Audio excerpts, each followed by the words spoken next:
Story episode number 5। अब तक हमने देखा कि स्वीकृति रात भर किसी और के साथ थी। उसकी मम्मी उसे ढूंढ रही है, लेकिन वो मम्मी का कॉल तक नहीं उठाती और वो ध्रुवी को बताती जा रही है, एक से एक राज खोलती जा रही है। अब देखते हैं आगे। हमारे मन में दबी हुई इच्छाएं कभी कभी फ्यूल का काम करती है। धीरे धीरे हमें अंदर से जलाती रहती है और उसका धुआं किसी को नज़र नहीं आता। इंसान के अंदर जो लगाव छुपा होता है वो उसे दौड़ाता रहता है, मजबूर कर देता है कुछ ऐसा करने पर जिसे समाज में कलंक समझा जाता है। किसी और पुरुष के साथ इंटीमेट हुई स्वीकृति की ये हरकत देखकर ध्रुवी दोनों के बीच एक गहरा मौन छा जाता है। मौन टूटने से पहले एक बार फिर से स्वीकृति का फोन बज उठता है। सुयश के नाम की माला जप रही स्वीकृति को लगता है फिर से सुयश का फोन आया। पढ़कर फोन के पास जाती है स्वीकृति और देखती है कि फोन मम्मी का है। गुस्से में आकर फोन बेड पर फेंक देती है। वो सुयश का पीछा कर रही है और उसकी मम्मी उसका पीछा कर रही है।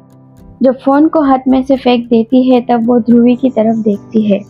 ध्रुवी स्वीकृति से कहती है, नॉट अगेन। फोन रिसीव करो और तुम खुद बात करो। मंदिर के बाहर बैठे भिखारी के जैसे दोनों हाथ जोड़कर और लाचार अवस्था में स्वीकृति कहती है, प्लीज मुझसे बात नहीं होगी।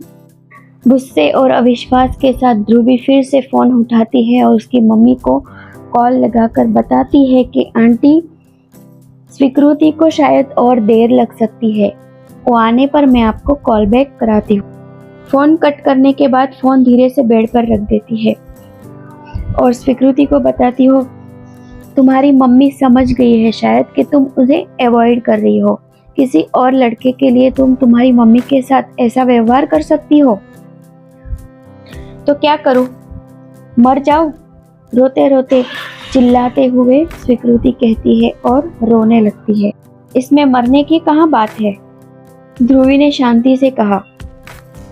जिंदगी में जीने जैसा कुछ है ही नहीं, स्वीकृति गुस्से में कहती है। स्वीकृति, तुम तुम्हारी खुद की लाइफ नर्क बना रही हो। बाय द वे, क्या तुम मुझे समझा सकती हो? किसी को सामने से रात बिताने की ऑफर देना, इसके पीछे कौन सा लॉजिक है? स्वीकृति फिर से चुप हो गई। एक मौन छा गया। ध्रुवी से रहा नहीं गया।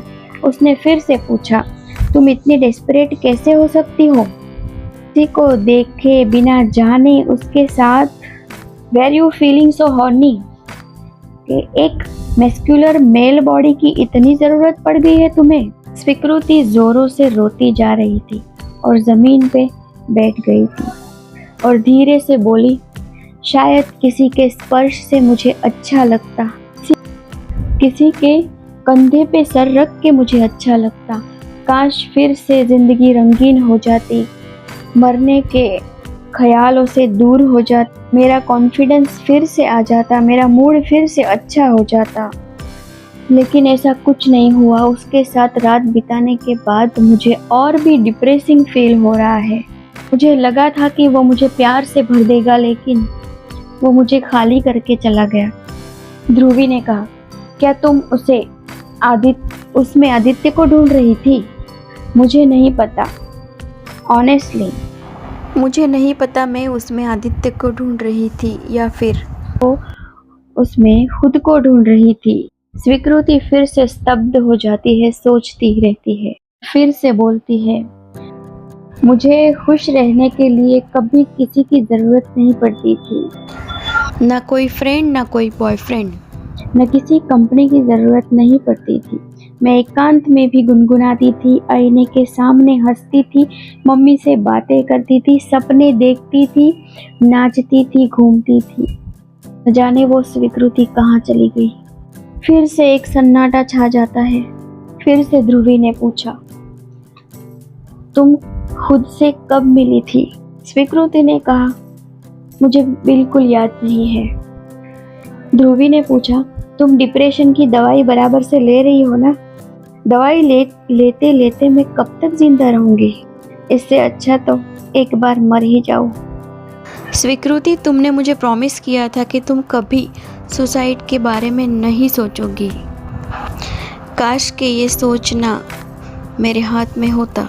आज से पहले मैंने तुम्हें इस हाल में कभी नहीं देखा। धीरे से मुस्कुरा के स्वीकृति कहती है, अब समझ में आई मेरी ऑफर।